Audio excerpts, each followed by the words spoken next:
Видеого лайк басып, подписаться деген кнопканы басып, жанындагы коңгуроочону баса кетиңиздер. Акыркы жаңылыктар сиздер менен.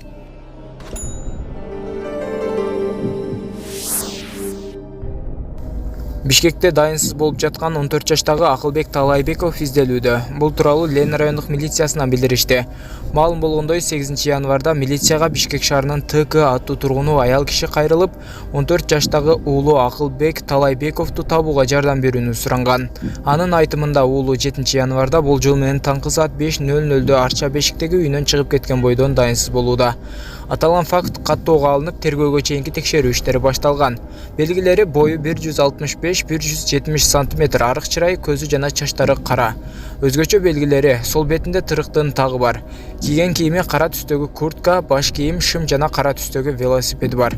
Милиция Акылбек Талайбековду көргөн билгендер болсо 0550 223 333, 0704 447 770, 0703 401 600-102 номерине кабар берүүнү суранат. Учурда милиция тарабынан Акылбек Талайбековду издөө иштери жүрүүдө. Жолго чыкканда абайлаңыздар. Жалал Абад облусунун Чаткал районунда кар көчкү түшүп, Красная Горка Акташ-Уна жолун бууп калды. Бул тууралуу өзгөчө кырдаалдар министрлигинен билдиришти.